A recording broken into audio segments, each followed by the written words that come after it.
So Zoe and I recorded a whole load of mini interviews at the MVP Summit, and we thought rather than build those into a few larger episodes, we'd release those to you in short little snippets like this. So enjoy a set of our interviews live from Seattle with various people from Microsoft and MVPs. Hope you enjoy them. So here I am again at the MVP Summit, and I have Tom Morgan. Would Hello. you like to introduce yourself? Hello, my name's Tom Morgan. I'm a Microsoft 365 platform developer, which means I do developing things on Teams, Azure, ACS, all of it, Microsoft 365 really. And you're also famous for being generally holding one of these cameras and doing some lovely videos around conferences. Definitely happier on the other side. Yeah. So we've got 4 questions. I'm going to kick off with, what does Copilot mean to you? It's a good question. About a year ago, I had one definition for what I thought Copilot meant. Now I have many. For me, though, it is taking out some of the stuff that I know I would like. It's just a pain to do, you know. That's where I find Copilot most valuable, is where I know what the answer is already, but I can sort of eyeball. This is mostly code I'm talking about. Actually, I use Copilot a lot in code, and it will suggest some code. And Is that GitHub Copilot? I use GitHub I use GitHub Copilot a lot. That's for me. That's sort of primary use case. But more and more, I'm starting to use it generatively outside of code. Right. Sort of on modern workplace stuff there. So yeah. And then, no, sorry, on. No, you go. So this may kind of come onto this, but what are your experiences with Copilot that made a difference? Yeah, I think sometimes I had this really good experience actually where I had to do this horrible project in a language I didn't understand. So just because of various reasons, I was having to do it in coding language. A coding language. We don't talk about multi-language Copilot. No, that causes trouble. Yeah. I just completely wasn't familiar with it at all. But actually, GitHub Copilot stepped me through it in a really interesting way, where I could say, this is the code I want to write in a sort of vaguely pseudo.NET sort of thing. Yeah. Actually, I want you to write it for me in Java. And it was like, okay, you need to go and get some packages because we don't do this here.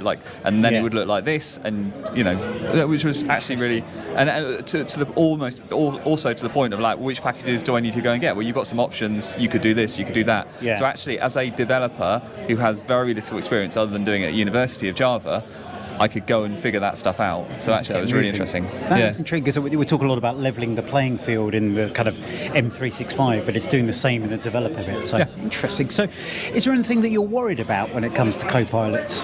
Apart from it taking your job by the sound of things, but there's, on the flip side of that, the interesting point, and where I said earlier that I think it's useful for where you kind of already know what you want to do. Yeah. You do have to be careful, and I'm not really sure whether this is something that's going to get better, but sometimes like Copilot will just throw in like a function name that just doesn't exist, and confidently, like, it just looks like it should do, but because of the nature of how large language models work, like sometimes it puts that in, and so you've kind of got to be on that a little bit to be like, oh, it's not that the whole code is terrible when it doesn't compile. It's like there's a function name here, and then you just go and look it up, and it's like, oh no, there is no function called that. That's annoying, because that would be the perfect function to go right there. So I suppose especially for more junior people coming up who haven't that experience of kind of recognising when things don't smell right. Yeah, absolutely. Yeah, no, that's interesting.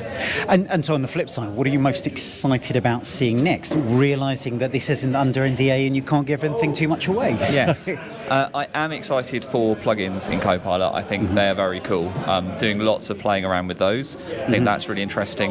But I also think we've got more stuff to figure out and get excited around with using what we currently have in ways that I don't think we've figured it out yet. So back to me learning Java badly through Copilot, actually for junior developers, Copilot could be really interesting for, as a manager of lots of developers, if I have a new junior dev come in, I want to be able to say to Copilot, iterate over our organizational source code repository, then you make up some programming exercises for my junior based on the code. Interesting, based on your actual code. Based on not only our code, but our coding practices, how we do it here. I like the way you assume that everyone follows those practices, but I like the different problem the for a theory different day. Copilot can probably help with that too. Oh, that's a really interesting idea. No, that would be very good. So, well, thank you very much, Tom, and enjoy the rest of the summit. Thanks very much.